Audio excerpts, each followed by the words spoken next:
Hello, I'm Harry Stachini and you are listening to the Staff Room Podcast, the show where each week I share anonymous stories from teachers who are overworked, underpaid and close to a mental breakdown. So think of it as teacher therapy, as they remind us of all the troublemakers, class clowns and the flat-out criminals we all remember from school. So join me and my guests and hear what your teachers really have to say.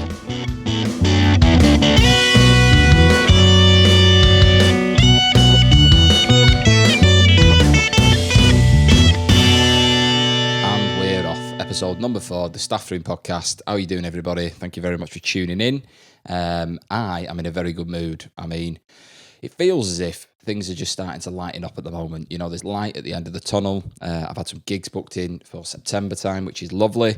Even a few dotted around the summer, but looks as if from September onwards, there's like normality again within comedy, which is, I can't say, such a relief. And the kids, they're back in school as well now, which I wasn't really feeling anxious about because it meant the sooner they're in, the sooner everything else can open. And it's been quite nice to see them. Like, I mean, fair few of them have changed. Few of them have like really shut up. There's one lad in particular who's definitely a few inches taller and rocking a bit of facial hair, and his voice is definitely going. It's like, you know, lockdown 3 has meant he's come out like with a wife and kids. But yeah, noticeably different. Also as well, I know I keep going on about this, but the support that this has been getting so far has been great, and it just keeps growing every week. So the people that are listening and that are telling their friends about it, thank you very much, because it's definitely working. I've even had a bit of a new entry come in from, where was it, Sweden. That's the new location that's popped up where people are listening to this, Sweden. I've got more people listening in Sweden and in Israel than I do Guernsey, which I know Guernsey's small, but I don't know how that's working out. But people of Israel, you're sitting third on that chart. Obviously, UK top, United States, Israel, Ireland, Sweden, Australia, Guernsey, Spain, and Canada. You know, I've got more fans in Israel than I do Guernsey. So, yeah, I don't know how that one's worked out. But anyway, you're spreading the word and it's definitely working, so thank you very much. Today's episode is a bit of a different one because it's the first time I've had a guest on who is a comedian but actually a former teacher himself, and his name is Freddy Quinne. I've worked with Freddy a fair few times, and he is someone that doesn't hold back when he's doing stand-up, like definitely has quite strong opinionated pieces, and I was quite surprised to find out that, well, he talks about his teaching methods, and I'll let him explain that. But let's just say his teaching and his stand-up aren't too dissimilar. That's what I would say. But it was dead interesting chatting to him because he gave an insight and a perspective into teaching from a way that I'd just not seen before, and especially when talking about like the relationship a kid has with a teacher and dealing with like year 7s and various different things. He talks about it within the episode, but it was really good to have him on, and I think you will find it as interesting as I did to kind of see the inner workings of a school and a teacher that is not afraid to push the boundaries with a teaching style, should I say. But Freddie will explain more about that within the episode. So the story we go over has come in from a teacher who usually works within secondary school, but on this particular day was cover supervising within a primary school and came up against an 8-year-old that was just a master bullshitter. And it's quite interesting because out of all the entries that have come in, I feel like this is the one that's probably got the most amount of...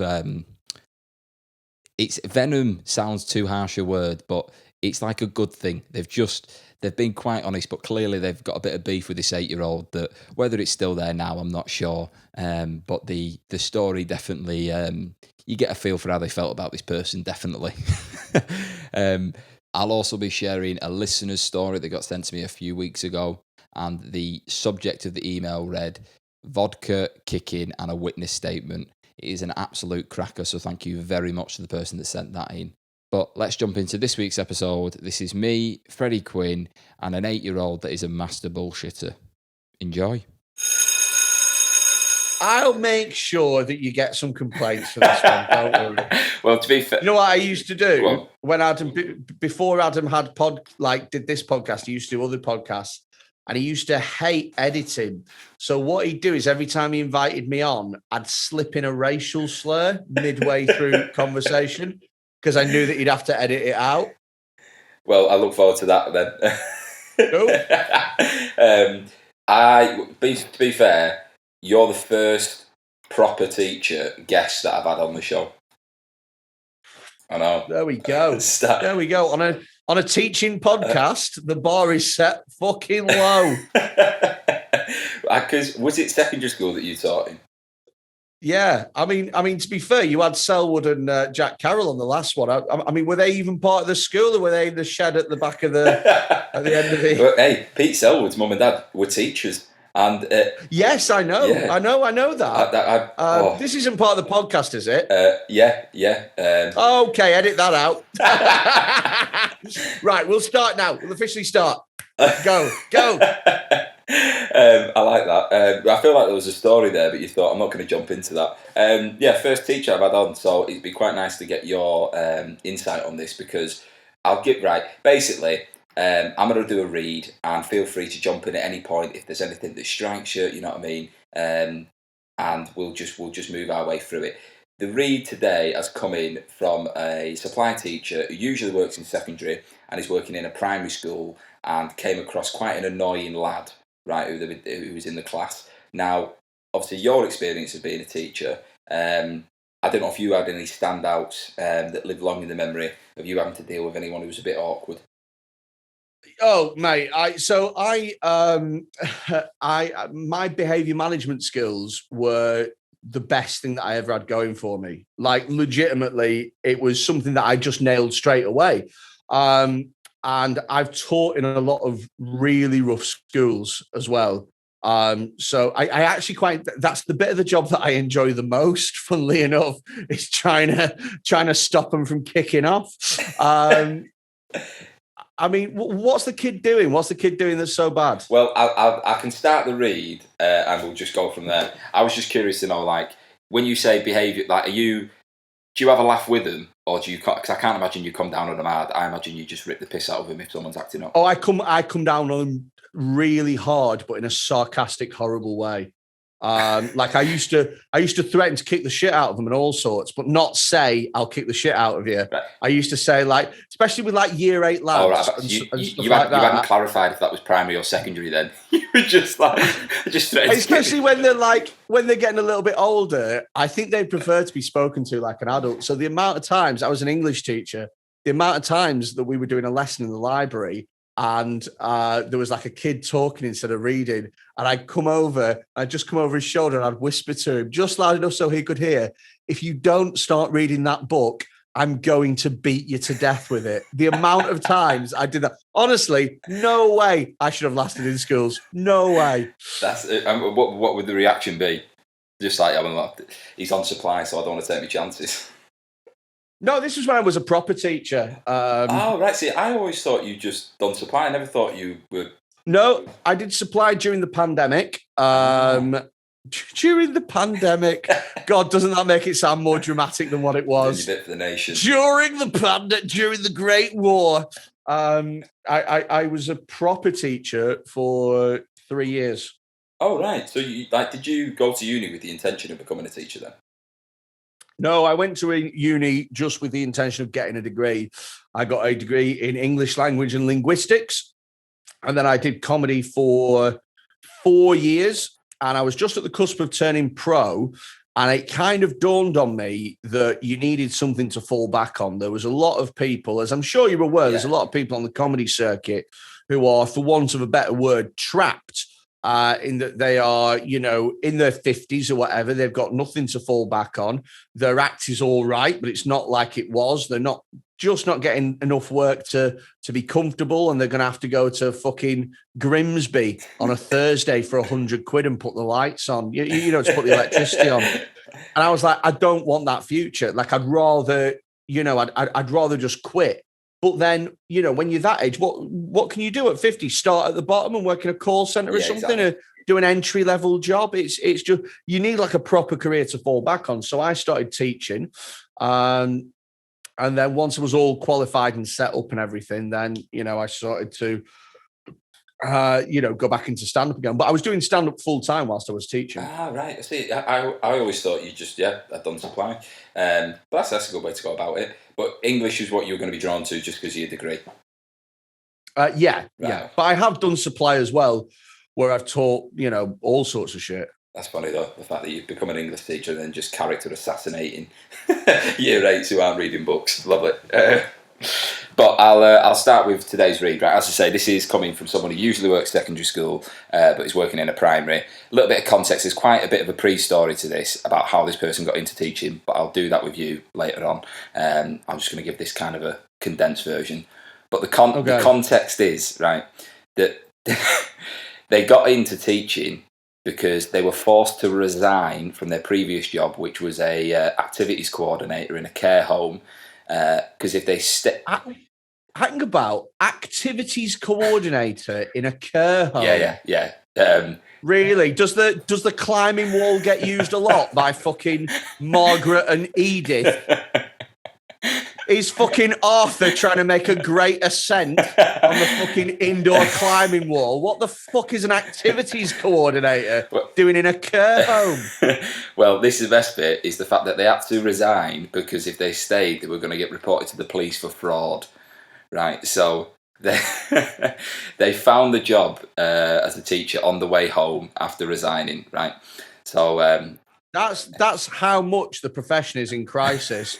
That a fucking fraudulent activities coordinator in a care home can walk into a fucking primary school job. Fantastic. But I'll get into that later. There's way more to that, but I'll start this, right? As I say, feel free to jump in wherever you wish. So, hello, the staff room. I was once working in a primary school covering a year 4 class, which is not something I'm used to as I normally do secondary, but that's because I think all primary schools are always the same. The school was brand new and in a nice area, and the day was going all right. Bit of colouring in, cutting and sticking, and learning your 2s times tables. I was supposed to do my 9s, but I thought I didn't want to fuck them up, so I thought I'd play it safe, which I think is quite a good way to go about it, because have you ever had like egg on your face when a kid's caught you out with knowledge or... No, because I'm not stupid. It's... Mate, year 4 is like what, 8? You've just got to be smarter than 8-year-olds, and you're shitting it. I don't understand. Well, do you know what I mean? Like, you just got to stay a little bit ahead of them. Do you know what I do when I'm covering supplies? So here's the thing, right? Recently, I got asked to cover Spanish. Now, I don't speak a fucking word of Spanish. No bien, no Spanisho. I don't speak any. Do you know what I mean? But what I would do is you get the PowerPoint up and then you ask the question, oh, what does this word mean? And some kid goes, oh, it means cat or whatever. You haven't got a fucking clue. So what I do is I go, is he right? And then the kids either go, yeah, or they go, no. And then you speak to another. You basically, you know this. You know, you can look at some kids and go, that one's the smartest one. That one's the stupidest one. Yeah. That one's going to be a dickhead. Do you know what I mean? You pick the little girl at the front who's already got her pencil case set out and everything's at right angles and everything's perfect. And you go, is he right? And she'll give you the perfect answer. And you ignore the kid eating Pritt stick in the back. And that's how you get through the lesson. See, that's a different way of looking at it, because I've been caught out loads of times. My spelling's awful, and I've had kids ask me, and I'm just like, you're asking the wrong person, pal. So, yeah, go and ask a real adult. I covered another one. Sometimes you just got to be honest with them, though. I covered another one, again, during COVID. It was the head of science had been track and trace that morning. And so I had to go in and do the final physics lesson for year 11 before the mock exam. And this kid was like, sir, what's the formula for converting kinetic energy to excess heat energy? I was like, I don't know. I literally don't have a clue because I don't know anything. I don't even know half the words that you just said in that sentence. Go and ask somebody else. Do you know what I mean? And he just accepted that. He was. Oh yeah, totally. Because they're like, yeah, fair enough. Do you know what I mean? When they're young, you can the younger they are, the easier they are to blag. Oh yeah. Once they hit year 9, then they start to be smart. And actually, I think myself, once they go past that age, the worst thing you can do is blag them. And actually, if you just straight up and you go, mate, I haven't got a clue. Yeah. You're going to have to find this out yourself. Then they go, yeah, all right then. And they just, they do it themselves. I've had it before where, because I work one-to-one with kids most of the time. And I had it before where I was working in a one school and a little girl came up to me. I might have mentioned this before on another episode, but she asked me what I do in the school. And I just had to basically be on the hip of this lad. And I said I come in every week and I pick the smelliest kid. We just pick it up and we put a picture up in the staff room of the smelliest kid. And she was like, really? I said, yeah. And then I just pointed at a boy who was playing on his own on the other side of the playground. I was like, he's in this week. And she just took it on face value, like, oh, right, okay. So I said, if you see me about, that's what I do. That's my job. That's amazing. But you've got to be careful, though, saying that stuff because it gets round. Do you know what I mean? Well, to be fair, I've not had any complaints yet. But I just think, like, just have a laugh with them. But yeah, I don't know. I might get a bit of cancellation. Have you ever tried to be really, you get those teachers that are dead sarcastic? Oh, yeah. With the pupils. Yeah. You know, the ones that like are, you. Like, have you ever? Oh, mate. I used to have So I used to do toilet duty at this school, right? And toilet duty is the worst fucking one because they know that you've got to let them go to the toilet, and they know that it's weird for you to have to ask them if they actually need the toilet. So they play off it, really. They look, if you're guarding a door, it's the easiest job in the world, right? Because you literally just go, you're not allowed through this door. And they go, well, I need to go through. And you go, well, you ain't coming through. And they go, well, I need to. And you go, well, whatever you do or say, I'm not going to let you through this door. So you can either fuck off now or you can keep arguing with me and waste your break, whatever you prefer. But when it's the toilet, they know that they can just, it's like they know they've got a chance to get in. And so I used to watch this woman. She was like an older woman. She was really funny with how she treated the kids. And when the kids had asked to come inside, she'd be like, do you need to come inside? Are you dying? Do you suppose that you might be dying within the next 3 to 5 minutes? No. Oh no, you can last longer. Well, please feel free to die in your next lesson, but you shan't be coming in here. But I tried adopting that strategy for the toilet, right? And this girl comes up to me once and she goes, "Sir, I need to use the toilet." And I went, do we need to use the toilet? It sounds like bottom set this already. She goes, yeah. And I go, do you suppose that you will leak within the next 3 to 5 minutes if you do not need if you do not use the toilet? And she went, well, I'm on my period, so yeah. I was like, fuck. Go in. That's a confidence of her, though, to just announce that in front of the class. Horrible, horrific. Well, hang on, where was I up to? So yeah, he stopped with the twos. Right. He says, everything was sound apart from all day this one boy whose name was Aiden, but it's spelt with a H. Right. I would read that as Hayden, not Aiden.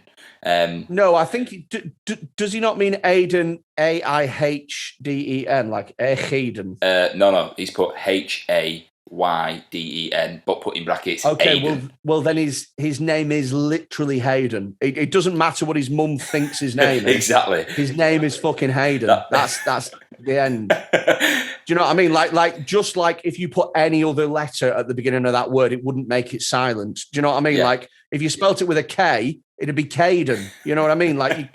Well, this is exactly it. He says, clearly his mum and dad have thought it makes it sound posher. What a bellend, I thought. He had a bob haircut on his shoulders that made him look like an onion, and he was really pasty. Reminded me I needed to get milk on the way home. So he's really pasty, and he's got a little bob haircut. He sounds like a 18th century French lord. I'm getting Sue Barker from Question of Sport. That's the image. Really? I've got Ali McCoy. I'm getting like one of the aristocracy from Les Mis. I reckon he's going to be going around the playground singing "Do You Hear the People Sing?"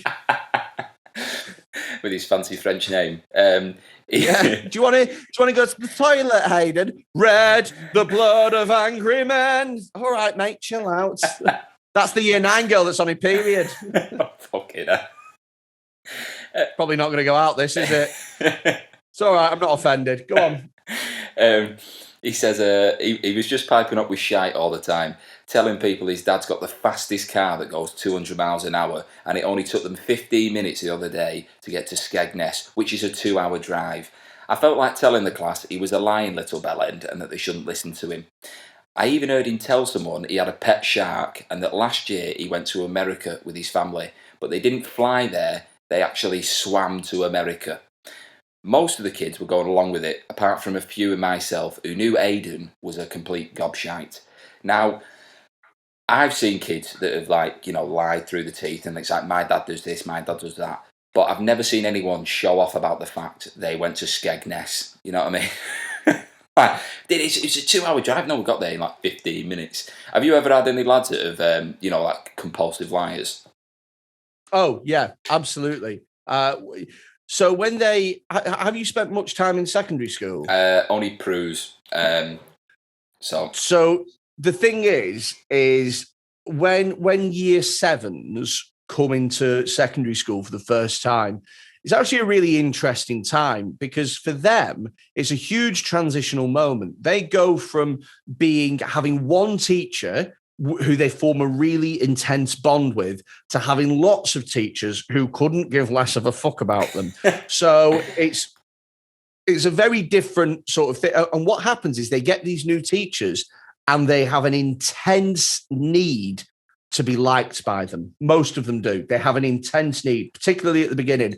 And that will manifest itself in really weird ways. And one of the weird ways that it will manifest itself is that they will bullshit through their teeth about anything and anything because they think it impresses you. Right, okay. So, but you've just got to go, oh, right, yeah, okay. I had a kid once tell me his dad played football for England. And I went, what's your dad's name? And he went, Ian. And I was like...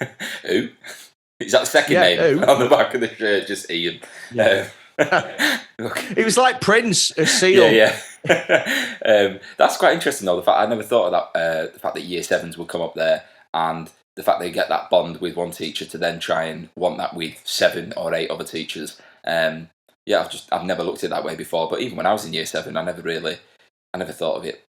I was never out to get me teachers on my side. It was just you just see them and then you don't, and then you see them and then you don't.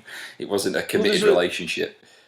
There's a lot of kids, I mean, especially if it's in more, less affluent areas, I should say, that bond with the teacher is possibly in some cases the most positive bond that they have with an adult. Yeah, I can agree with that. And so for them, it really matters that you like them. And so particularly the first 6 months, very strange time. It's why it's so easy to make year sevens cry at the beginning and why they ask so many fucking questions in the first couple of weeks. Did you ever have a year 7 class that you had for a year, or were you just... Oh, yeah. And that's exactly what you're talking about there, if you've seen it happen then. Yeah, so you see, I mean, you see that there's a gradual change, and by Christmas, they've pretty much accepted their new surroundings, but particularly the first 8 weeks, they are very skittish and very nervous, and they really want to be a lot of them really want to be liked and really want to, have that bond with a teacher. And it's strange, really. Like I say, it manifests itself in really weird ways. Terrified about doing anything wrong, or don't get me wrong, this isn't for every child, because there's other kids that literally they go in year 7 and they go, okay, how much of a bellend can I be?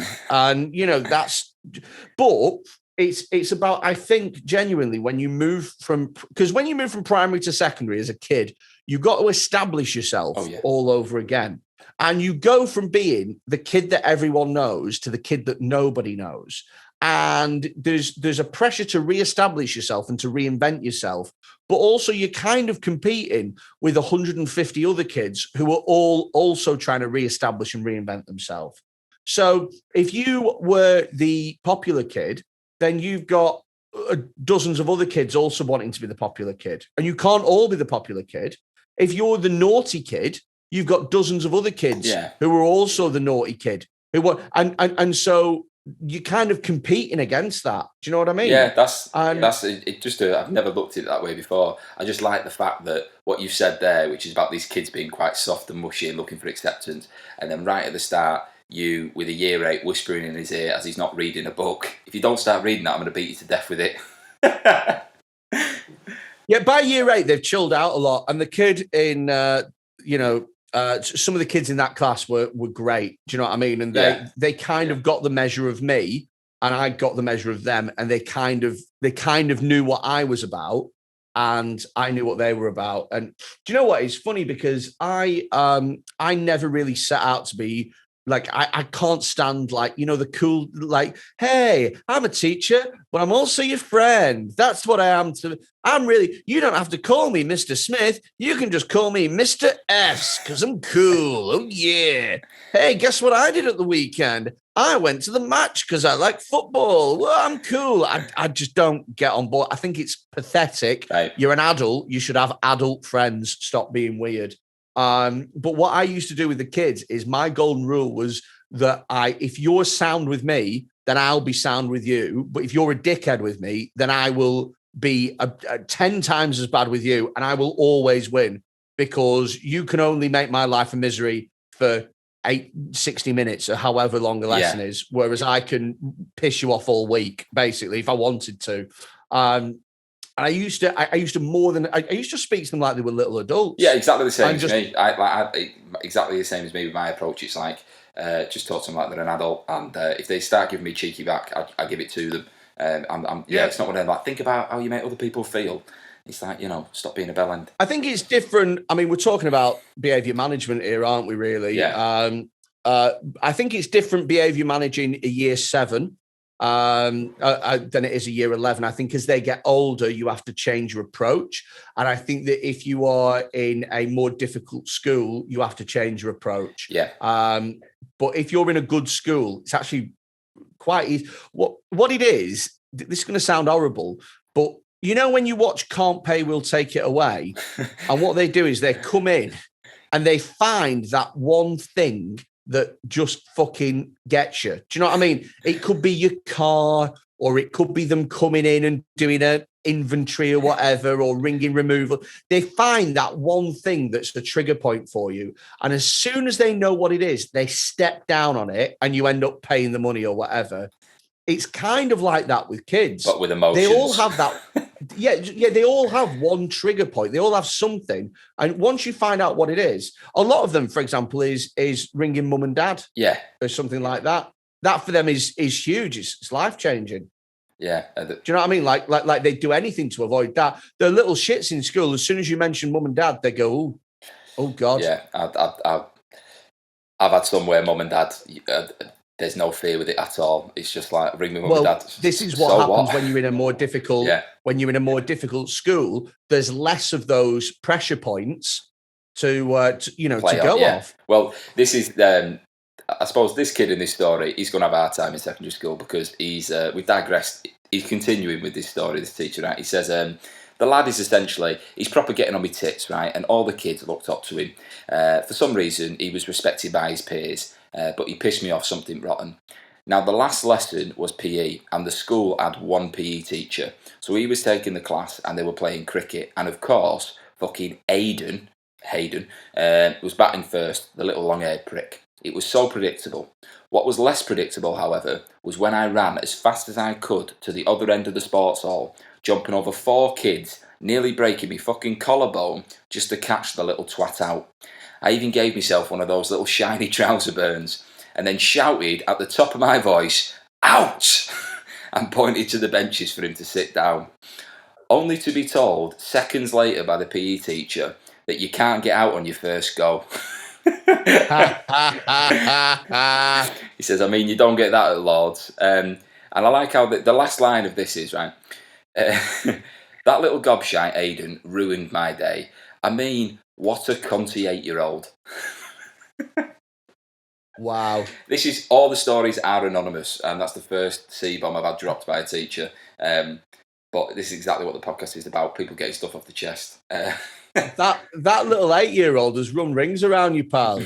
Like, he's absolutely had you off. Yeah, he's that 8-year-old lives in your head rent-free now, and do you think he still thinks about you, that dickhead that tried to catch him out that time? Does he balls?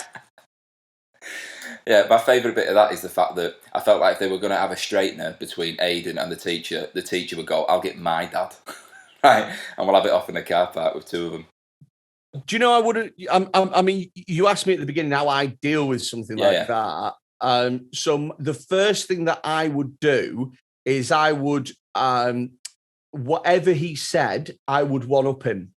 So if he said, I've got a car that goes 200 miles an hour, I'd go, oh, no way, that's interesting, because I've just bought a car that goes 210 miles an hour, so mine's faster. And then I'd just leave it at that. And then he'd go, we went to Skegness in 15 minutes. I'd go, I've been to Skegness. I actually only did it in 10 minutes, so you were slower. And I'd just leave it at that.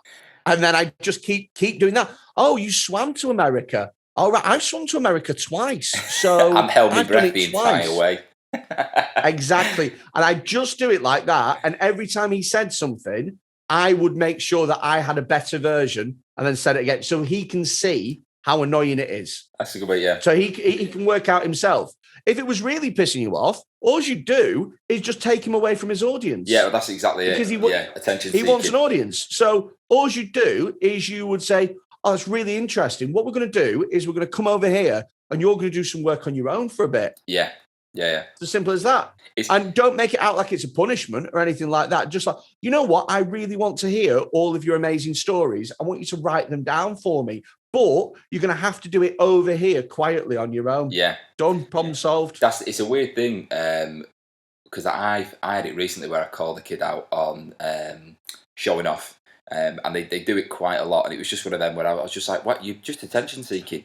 And as soon as I said it, you could see them almost register like, oh, right, I thought no one else was noticing what I was doing. And it's like, well, of course. You know, and not everyone in the class was interested in what the person was saying. They were just humouring them, you know. But it's a weird emotion, that kind of embarrassment. Oh, yeah. I used it all the time. I used to say, why are you showing off all the time? Literally, just go, why are you showing off? Yeah. And they go, I'm not showing off. And you go, well, you are, really. I mean, if you want the attention to be on you, you know, insert dickhead name here, then we can do that. But I think I'm just going to carry on and teach. And you just see them just go, because they don't like to be confronted and challenged like that. I remember once my mum and dad had friends around when I was a kid. And I remember I did something, I can't remember what, but yeah, I was dicking about. And I remember my dad saying, you wouldn't do that if they were here, but you're only doing it because they're here. And immediately like going, ooh, just shrinking down like, oh, God. Do you know what? If someone says it to you now, it's pretty wounding. Yeah. It's pretty wounding now. And I'm a stand-up comedian, so I show off by trade. Do you know what I mean? And yet, for some reason, if someone goes, why are you showing off? I go, oh, do you know what I mean? Mind you, though, I can distinctly remember this. I remember probably being about 8 years old, and my dad's mate Mark, this was while we were on holiday. This is like, I shudder thinking about it. It was just a bit cringy. Basically, I told him, we were staying in a caravan at the time, right? South of France on holiday. And I said, Mark, you'd never guess, right, what happened a few weeks before we came on holiday. I woke up in the middle of the night, right?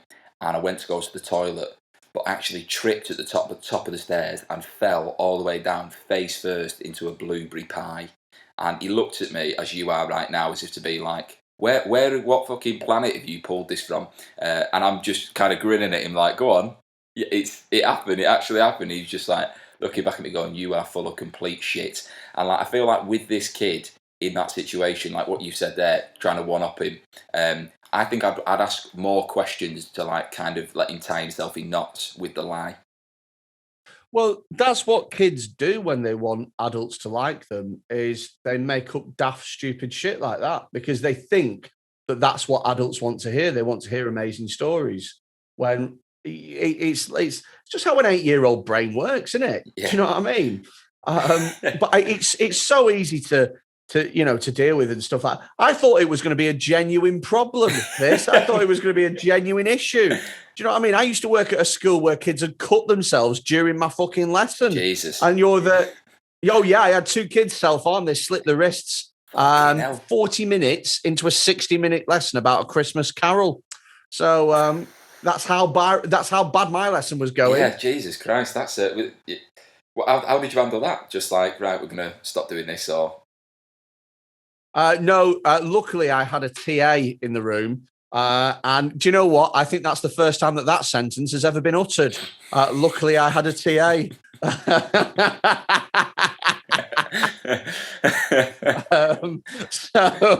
Mind you, have you ever had any good TAs? Yes, I have. I've had 1 or 2 good TAs. And they've been fantastic. Really, really good. Okay, but go on. The majority of TAs I'm not sure could be any less useless. Well, I'm honestly, I'm amazingly useless. This is interesting though, because like I say, you're the first teacher I've had on. So like when you say useless and good, because my idea of what a good TA is could be different to yours, but I'm just curious to know, like, from your perspective.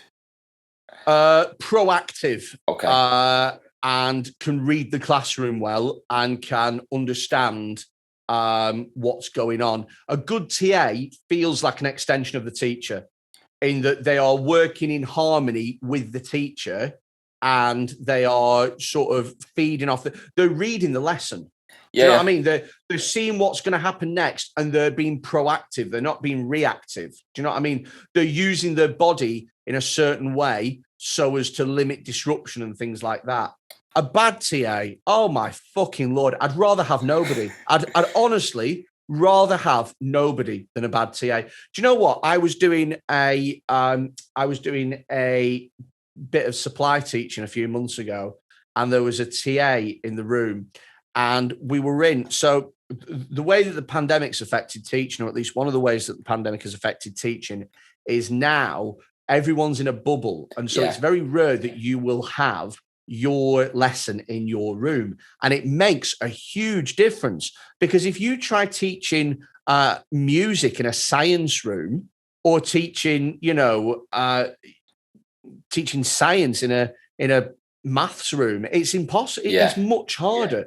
And I don't know whether or not that's because kids have had years of going, this is what this kind of room looks like. This is what I'm, it's jarring for them to do a music lesson in a science room. It's weird.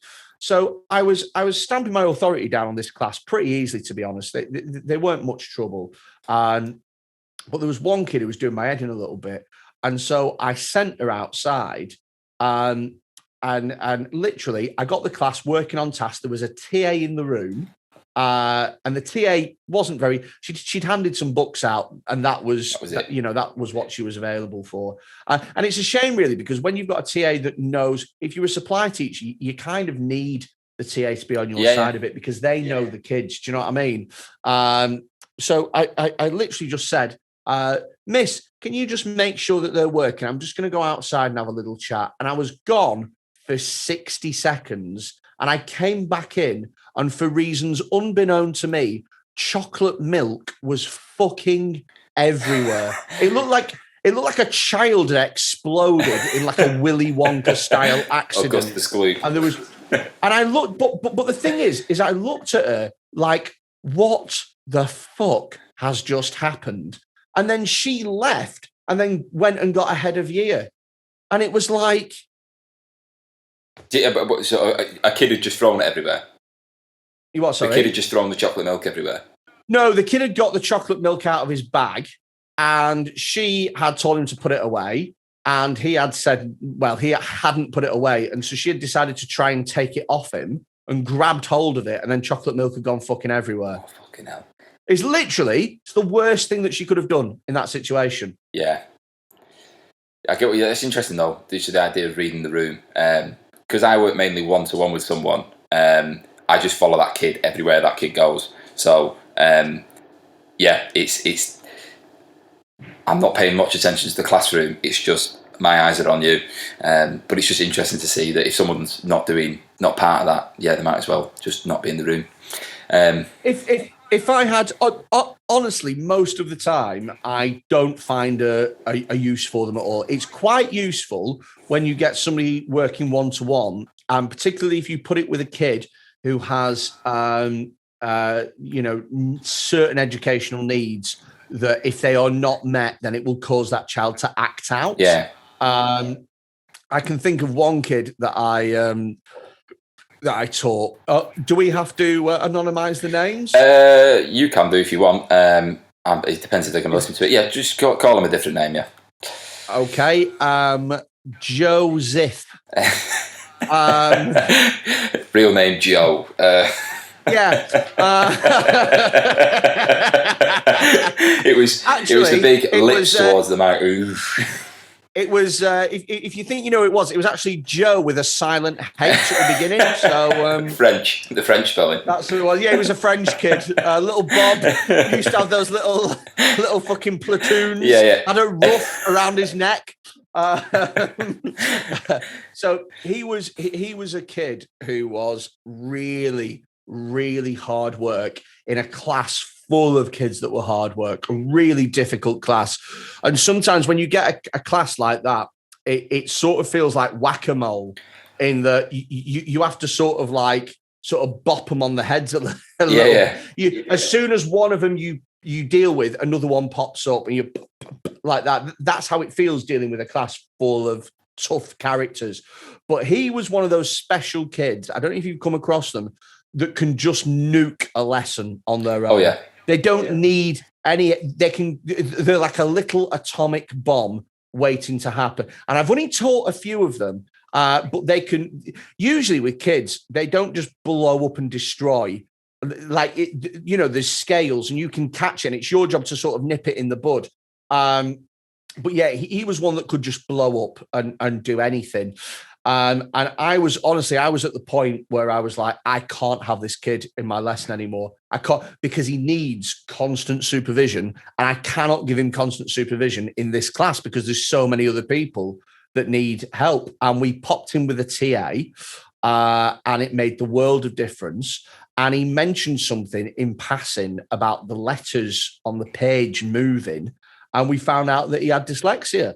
And he needed an overlay. Yeah. And once he had an overlay, honestly, completely different kid. Went from being an absolute nightmare to being sound. And what was happening really was that every time he came across something that he didn't know or that he didn't understand, what he would do is he would blow up, because that way he gets sent out and he wouldn't have to deal with the problem. Yeah, exactly. Yeah. No, I've seen that loads of times where it's just like, I'll avoid it. Yeah. If I do this, I don't have to do that. But yeah, interesting that. I've basically been asking listeners as well to kind of send in some of their school experiences, just from like flipping it around from, looking at the teacher now. And this was the first one that came through that really kind of caught my attention. So I won't mention the name. But the title for it is Vodka, Kicking and a Witness Statement. Right, okay. Okay, it sounds like a song by the Pogues. They said the first episode was wicked. I listened to it on a bus, which ended up being quite fitting, but it also made me more vigilant of every preteen passenger. Now, I don't know if you've listened to episode 1, but there was... Sorry. There was... oh, yeah, I couldn't put it down, Harry. I was just fucking... The context is a lad basically said to his teacher, he said, I think I've ejaculated. And his teacher was like, what? And he said, I think I ejaculated at a bus stop this morning. But this boy had no reference of what ejaculate was because he'd never done it before. So, if that isn't, enough clickbait to go and have a listen to. Why would he? Right. Okay. So I've got questions. Right. Number one, why would you tell your teacher that you have ejaculated? What was he hoping that the teacher would do? Collect it as a sample? Yeah, he was a science teacher as well. Just a minute, let me get one of the test tubes. And now that we've got this, we can clone you if anything happens to you. Second thing, what boy uses the term ejaculate? Well, it sounded by the story that he was quite an innocent lad. And it was in a sex ed lesson, so he's using the correct terminology. But yeah, he's quite I don't think I've ever used the term ejaculate. You know what I mean? It's just coming in. That's it. Oh, you were getting a drink. I thought that was you touching wood. I thought you were leaning down to touch wood. I don't say ejaculate, mate. Touch wood. Yeah, I thought, what a superstitious thing. What does he think is going to happen if he says the word ejaculate? No, I'm sat on my sofa here, so yeah. This is yes. Right. So I said, listen to the first episode. Right. This is the start of their story. I have a story which centres around a teacher with many components, all of which should never have occurred in a teaching establishment. For the sake of anonymity, I'll refer to all the parties as Pupil 1, the teacher and the class. 'Twas a chilly November morning, And the day had begun. I know it's like a Dickens novel, isn't it? It's just 'twas. Exactly. It was a chilly November morning, and the day had begun. And Marley was dead to begin with. What the fuck? With an hour of Year 8 top set maths. Our classroom was on the ground floor of a block of 8 classrooms, and a racket had begun to stir in the classroom above, which wasn't anything out of the ordinary. So no one reacted until pupil 1 burst into the classroom shouting "Alki" at the math teacher. Now, the week before, after rooting through said teacher's drawer, a student had found a bottle of vodka, right, and word must have gotten out. So just to highlight, no one was denying that the teacher was an alcoholic, but this wasn't something the class felt like reporting because she was the only best teacher in a really crappy school. So the teacher, she tried to remove the pupil from the class, which wasn't happening, and there was a physical back and forth, a lot of shouting and pushing. Then she cracked, and what I can only describe as volleyed him out of the classroom, right, with a roundhouse kick straight into his calves, which almost took his legs out from under him. She then locked the door and eventually left, and he left too. She then carried on teaching us fractions for at least 10 minutes before he returned with the head teacher and an accusation of assault. Jesus Christ, you got taught by a pissed Bruce Lee. Fucking hell. So the teacher was removed and we were all instructed to write down what we saw. So what happened next was democracy in its finest form. We all banded together and turned into the jury, negotiating our point around the room until after much discussion we settled on the undeniable fact that she was our only hope of a good grade in maths. So we banded together and wrote a statement of denial.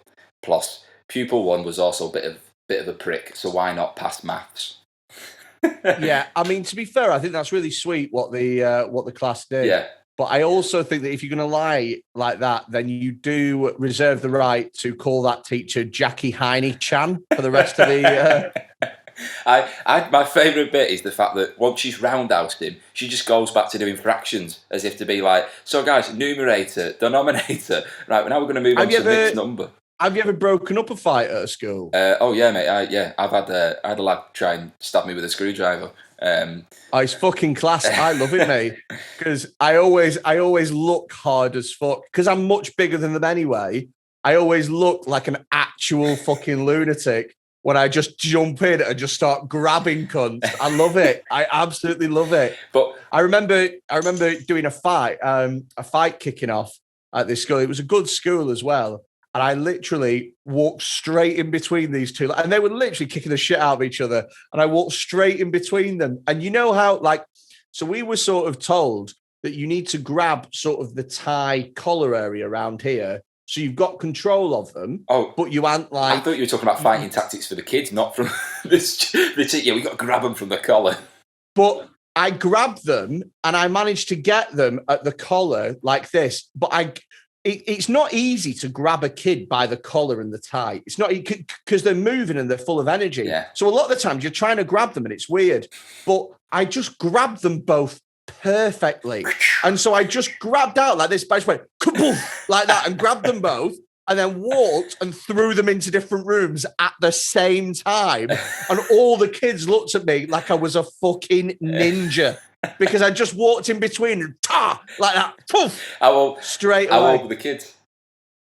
About 15, 16, year 10, year 11. That's at least 10 stone on each hand there. You know what I mean? You've done pretty well. Yeah, but the thing is I'm just bigger than them, like the most of them. Right. Not in terms of height by the time they get to year 11, but just in terms, like, you know, I'm 18 stone. If a year 11's 18 stone, then it's a matter for the social services. Do you know what I mean? So and when they're that age, they can't really differentiate between muscle and fat.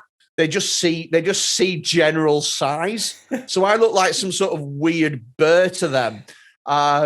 But yeah, man, I love breaking up fights and stuff like that. I used to weirdly enjoy it. Putting your gum shield in, just tucking in, getting tight, going for the uppercut. I used to wear me tap. I used to come into school with a gi, slip it on, get me black belt on. shook me palms up. Right, who are we fucking having here? That's funny. Do you know what you don't want to get involved with though? Is girls fighting. I was just about to say that. Yeah. Holy shit.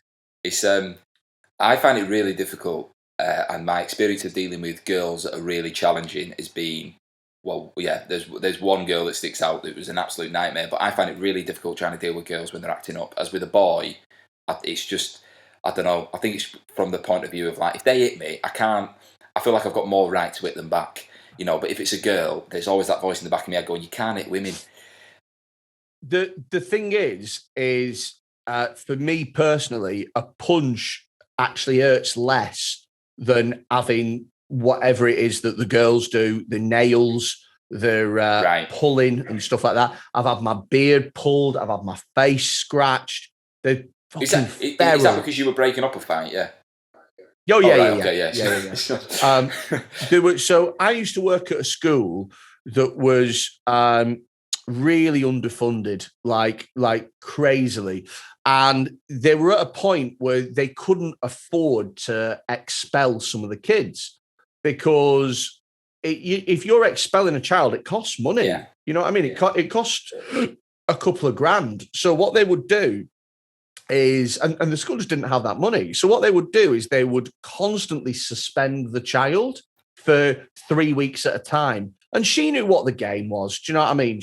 So I used to teach her. She was in year 10. They weren't going to spend $2,000 expelling a year 10 when she's half out. Just running down the contract, isn't she? Going on a free. Totally, exactly. They're hoping that she takes advantage of the Bosman ruling and transfers to a college. But I remember teaching her, and literally she'd just come back from a 3-week suspension. I said her name on the register. She said, "Yes, sir," like that, really sweet and nicely. And I thought, oh, she's in a good mood today. And then she got up out of her seat. She went to this girl who was also in the class, said, "What you been saying about me, you little sket?" Head-butted her in the face and then grabbed her hair and sort of dragged her over the table and then walked out. She literally took herself out because she knew that she was gone for 3 weeks. Wow. So she literally waited. "Yes, sir." Went, "Oh, what the fuck you been saying about me, little scat?" Headbutt, dragged the hair over the top, and then went back. Imagine if she was last on the register and then said, "Yes, sir," after doing that. Baller move. I'm on the way out now. All right, have a good day, Mr. Quinn.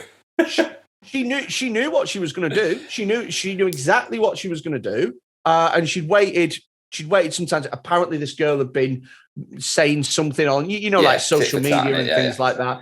She just waited 2 weeks and then she'd come back because she doesn't care anymore. She's, long since caring. But yeah, man, it's scary. Well, that's I've been trying to kind of finish the teacher read section with a student or the teacher picking a side. But I already feel like you have picked your side with the kid, saying that this kid is, living in this teacher's head rent-free now. But if you had to pick between the student or the teacher, who came out best on the 8-year-old, what would you say? Oh, the kid, massively. Do you know what I mean? If you, no offense to whoever wrote in, but if you can't if you can't discipline an 8-year-old boy that tells fantastical stories, then I mean the bar is set low with that. Do you know what I mean? He's definitely had you over. Because he made you get competitive. You're the one that took it, that made it go personal. Yeah, that's a good point. I just even they've got a little shiny trouser burn as a result as well, which is you've ruined them trousers for good, haven't you? Maybe that's it. You need to go back to Next and get yourself some of those pants. Every time you look at it, I wonder if they think of them. You know what I mean? It's like Do you know what? I never used to wear. I was going to say I never used to wear pants for school. I meant I wore chinos, not that I used to come in without pants and just. Hello, who am I teaching today? Ignore the semi. But no, I was just going to say thank you very much, mate, for coming on the podcast, though. Much appreciate it. Thank you very much. I might, if you'll ever have me back on, I might. By all means. To plug in future, because during lockdown, I actually wrote a book about teaching from a stand-up comics perspective. Sort of like, have you ever read This Is Going to Hurt by... Yes, Yeah. I've basically tried to write the teaching version of that. And at the moment, it is with Penguin Random House, who are basically editing the first draft. So there's a long way to go, and then it'll get taken to an acquisitions meeting, and maybe they'll want it, maybe they won't. But maybe in a few months, I might actually have something to plug, which would be nice.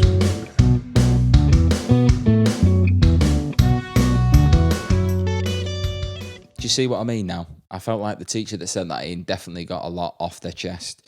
Massive thank you for the person that sent that in, because, you know, it seems like you had a lot going on there, and now you've shared it, I feel like, you know, you're not going to unleash that anger on your child one day when they ask, are we nearly there yet? And you turn around like, ah! You know, you've got rid of all that energy now. So thank you very much for that. It was great to have Freddie on. Do you see what I mean? Dead insightful, wasn't it? Because I just never looked at it that way before. So definitely going to have him on again in the future. Good luck to him with the book. Hopefully that takes off. Next week's episode, I have Lauren Patterson on as my guest, and Lauren Patterson, she's a very, very good comedian. She's done an awful lot of work in a very short space of time, and we're going over a story from a college lecturer, which is the first story I've had come through that isn't around secondary school. So, you know, bigger and older knobheads, but still knobheads. So I'm talking about the kids there, not the people teaching them, because the person teaching them is actually quite a young teacher. So that's why it's quite an interesting dynamic. But that is next week's episode. Until then, please keep spreading the word about this, because it is working and I much appreciate it. If you haven't subscribed yet, do. And if you haven't listened to the other episodes, go and give them a listen. You know, they're all different and they're all very funny. People keep telling me that. But yeah, thank you very much for tuning in. And until next time, look after yourselves and take it easy.